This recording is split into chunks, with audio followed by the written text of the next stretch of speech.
Bismillahirrahmanirrahim. Kitab Siyami utawi iku kitab nerangake siyam. Siyam was-saumu masdaroni bimaknan wahid. Siyam dengan saum itu sama-sama masdar dengan satu makna. Lah maknane apa? Setiap istilah di dalam fikih itu pasti punya dua makna. Makna lughatan, makna istilahan atau makna syar'an. Makna lughatan itu berarti makna yang diinginkan secara bahasa. Saum secara bahasa semuanya sepakat mengatakan bahwa arti kata saum atau siyam itu adalah al-imsak. Imsak. Apa artinya imsak? Imsak itu adalah menahan diri. Jadi kalau ada kata dalam bahasa Arab yang mustaq atau yang tercetak dari kata saum, itu secara bahasa artinya berarti menahan diri. Itu seperti perkataan Sayyidatina Maryam yang diceritakan di dalam Al-Quran. Inni nazartu lirrahmani sauma. Sesungguhnya saya bernazar kepada Allah yang Maha Rahman untuk sauman, untuk imsak. Nah, sauman yang dimaksud di dalam ayat niki bukan saum dalam arti menahan diri dari makan dan minum seperti yang kita ketahui, tapi sauman dalam ayat ini yang dimaksud adalah menahan diri dari berbicara. Jadi Siti Maryam niku janji nang Gusti Allah ora bakal ngomong nang sapa-sapa. Itu ini nazartu lirrahmani sauman. Berarti saya nazar kepada Allah untuk menahan diri. Nah, yang dimaksud menahan diri adalah menahan diri dalam ayat niki adalah menahan diri dari berbicara.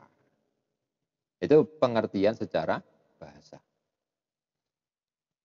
Nah, secara istilah pengertian dari puasa itu macam-macam. Makanya setiap sesuatu yang ditakrifi itu akhirnya menjadi sulit. Poso lah, mengerti deh poso ya. Cuma lek poso niki ditakrifi kan paling dadi angel. Ya. Santri ku apa? Sing niki. Ya, cuma lek ditakrifi santri iyalah, lek paling angel lah. Nah, poso ya ngono. Poso itu kalau ditakrifi akan menjadi sebuah pengertian. Lah untuk membuat pengertian yang jamek manek ini macam-macam. Kalau ada yang paling mudah, yang paling simpel, ada yang simpel, ada yang sangat panjang sekali takrifnya. Yang simpel itu seperti di dalam Anwarul Masalik, ya, sarahnya kitab Umdatus Salik niki. Yang simpel itu imsakun anil muftirat jami'an nahar. Menahan diri dari perkara yang membatalkan sepanjang siang. Simpel niki. Menahan diri dari perkara yang membatalkan sepanjang siang. Dan namanya puasa secara istilah. Ada pula yang memberikan takrif agak lebih panjang sedikit, itu kita ketemukan di dalam Kifayatul Akhyar. Beliau mengatakan imsakun makhsusun, yaitu menahan diri yang khusus. Jadi tidak semua menahan diri disebut puasa secara syara'. Menahan diri secara khusus dari orang yang khusus, min syakhsin makhsusin fi waktin makhsusin bi syara'ita. Menahan diri secara khusus dari orang yang khusus pada waktu yang khusus dengan beberapa syarat. Nah, ini yang agak panjang tapi juga sakjane membingungkan juga wong kabeh maksus ya. Imsaknya maksus, menahan diri yang khusus. Lah yang khusus itu yang bagaimana ya? Yang nanti akan diterangkan semuanya di belakang nanti. Jadi untuk mengetahui dari takrif ini bagaimana? Ya harus paham semuanya nanti yang diterangkan di dalam permasalahan puasa. Dari orang yang khusus. Orang yang khusus itu berarti orang yang sudah memenuhi syarat wajib dan syarat zatnya puasa. Kemudian fi waktin maksusin, pada waktu yang khusus, yaitu jami'an nahar, mulai dari siang sampai dengan malam, mulai dari terbitnya fajar sampai dengan tenggelamnya matahari. Itu fi waktin maksusin. Sik ditambah maneh bisyara itu dengan beberapa syarat. Kalau ada yang kepingin lebih takrifnya, ada yang disampaikan di dalam Fathul Qorib. Misalkan itu imsakun an muftirin, menahan diri dari perkara yang membatalkan. Biniyatin mahsusatin dengan niat yang tertentu. Jami anaharin pada seluruh siang atau sepanjang siang. Sing siang niku mangka qabilin lisaumi yang menerima untuk dilakukan puasa di dalamnya.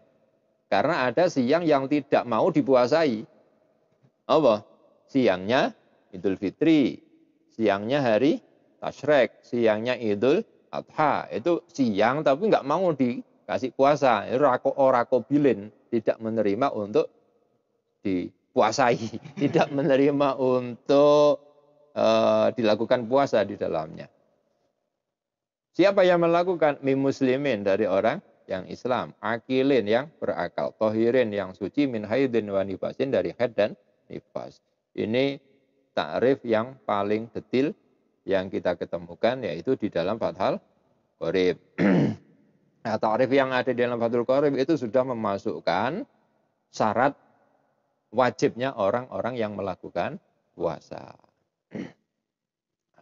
Ada lagi yang ta'arif sebagaimana dalam kitab niki, dalam Tanwirul Masalik niki disebutkan yang agak-agak lebih filosofi mana, lebih filosofis, jadi lebih kepada pendekatannya itu agak-agak filsafat ngoten. Agak-agak kepada hakikat ngoten. Ya apa niku? Huwa al-imsak, menahan diri an syahwatayil batni wal farji. Enggak tahu nemu kan? Tak tahu nemu kan apa takrif puasa yang kaya ngene iki? Menahan diri dari dua syahwatnya perut dan di bawah perut. Farji ini kok maksudnya. Menahan diri dari syahwatnya perut dan yang di bawah perut. Maksudnya syahwatnya perut dan syahwatnya farji. Wa ma yakumu maqamahuma, dan apa yang menempati tempatnya keduanya. Apa yang semisal syahwatnya perut dan syahwatnya farji. Mukhalafatan lil hawa, untuk menyelisihi hawa nafsu, untuk menentang hawa nafsu. Fi ta'atil maula azza wa jalla, dalam ketaatan kepada Tuhan azza wa jalla, Allah subhanahu wa ta'ala. Ini kan filosofis ya. Jadi takrifnya itu agak-agak filsafat kalian. Jadi menahan diri dari syahwatnya perut dan farji atau yang semisalnya itu, atau yang mendekati keduanya niku mangko, tujuannya untuk mukhalafatan lil hawa, untuk menyelisih hawa nafsu, untuk menentang hawa nafsu di dalam ketaatan kepada Allah Subhanahu wa ta'ala.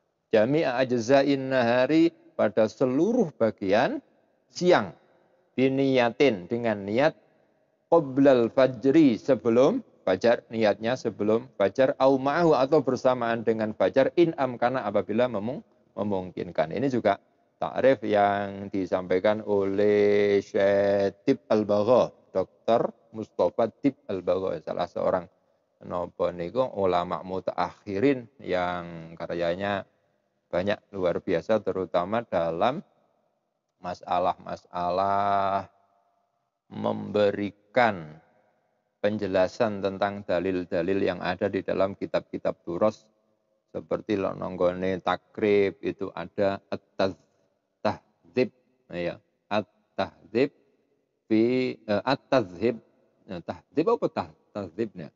At-tazhib, ya, at-tazhib fi adillatit takrib. Jadi menerangkan dalil-dalilnya takrib. Juga ada yang menerangkan dalil-dalilnya Safinah. Juga ada yang menerangkan dalil-dalilnya Umdatus Salik, yang rata-rata kitab-kitab Turos niku mangka memang tidak disertai dengan dalil-dalil. Tidak menyebutkan maksudnya. Bukan kok berarti tidak ada dalilnya, tidak menyebutkan dalil-dalilnya. Karena yang ngarang itu tahu bahwa itu akan dipelajari oleh para mubtadi', orang-orang yang baru belajar fikih. Itu kalau kebanyakan dalil malah munyeng dalilnya ora paham maksudnya. Nah, itu pengertiannya. Jadi pada intinya puasa secara bahasa itu berarti menahan diri, sedangkan secara syara itu adalah menahan diri dengan cara tertentu. Dengan cara-cara yang tertentu.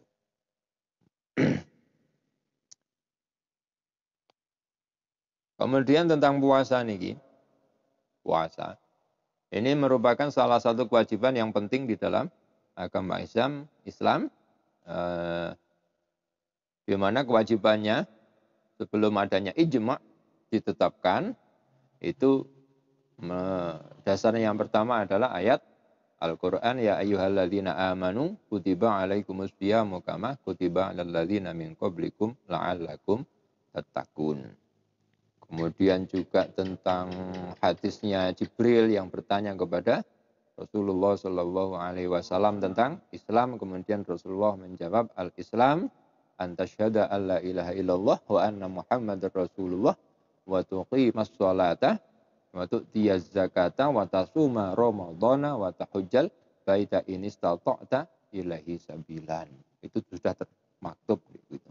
Juga ada hadisnya Rasulullah buniyal Islam wa ala khamsin yang diantaranya adalah saumu Ramadan, ada puasa Ramadan. Jadi ini hal yang termasuk salah satu perkara yang maklumun minaddin bid darurah. Salah satu bagian ajaran Islam yang sudah diketahui secara pasti.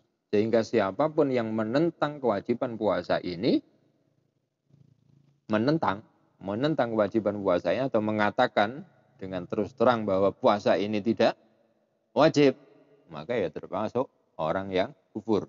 Karena sudah menentang ijma'. Tentang keutamaan puasa memang banyak sekali, tapi kita cukupkanlah dengan keterangan-keterangan yang sudah pernah kita dengar. Wajib apa saumu Ramadhana, poso bulan Ramadan. Ala kulli muslimin ing atase saben-saben wong Islam baligin kang balik akilin kang andhane akal qadirin kang kuwasa ala saumi ing atase poso. Ala saumi ing atase poso ma'al khuluwi sertane sepi an haidin saking haid wa nifasin lan nifas. Wajib puasa Ramadan atas setiap orang Islam. Ya, berarti ini menjelaskan syarat wajibnya puasa. Pertama, Islam. Yang kedua, balik.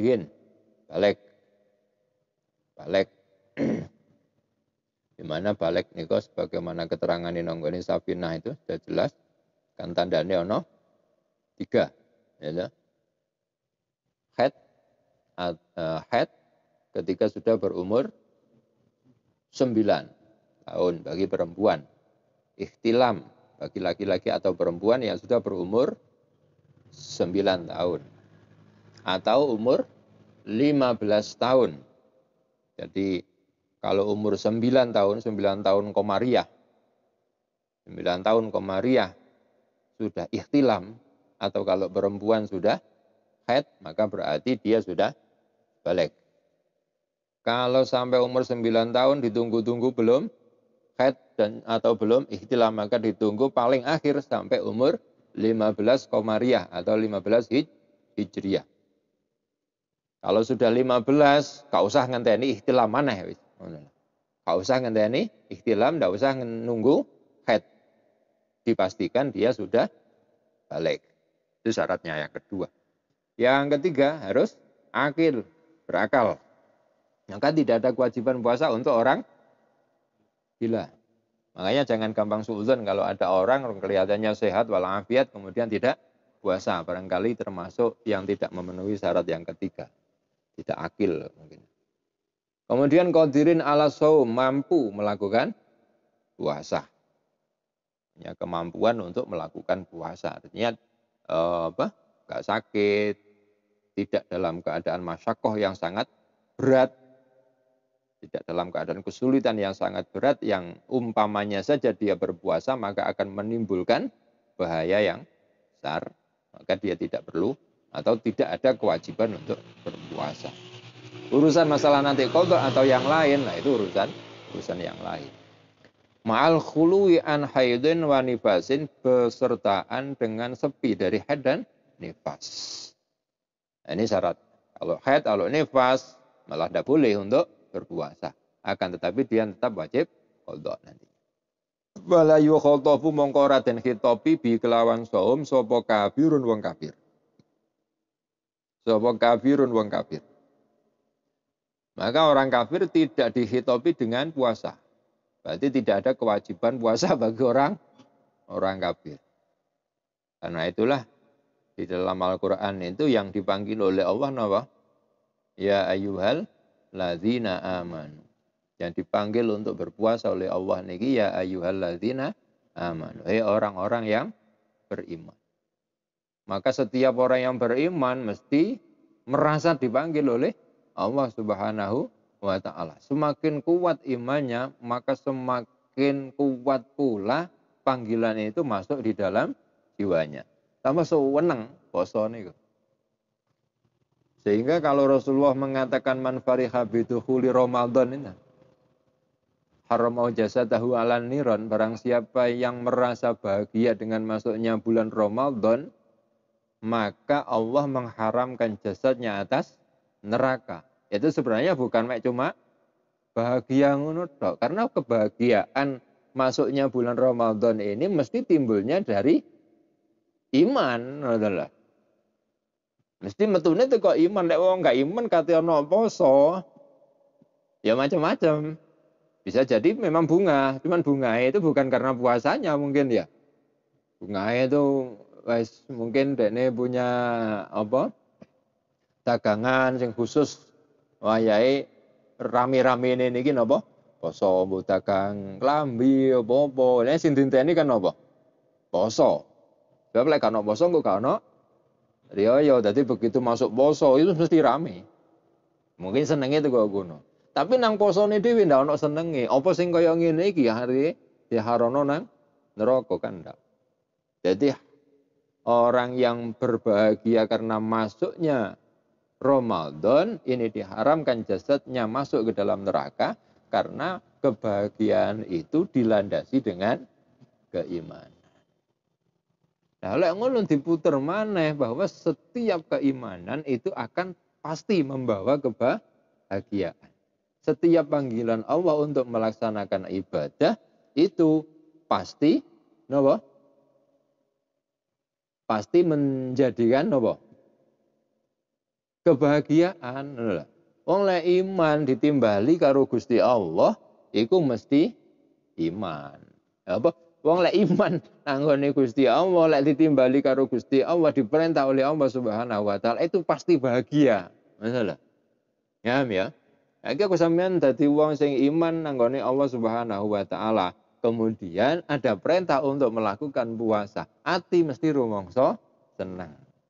Jadi lek ngono, semakin orang beriman kepada Allah Subhanahu wa taala, maka semakin besar peluangnya untuk menjadi apa? Bahagia. Paham ya? Wallahu a'lam bishawab. Al-Fatihah.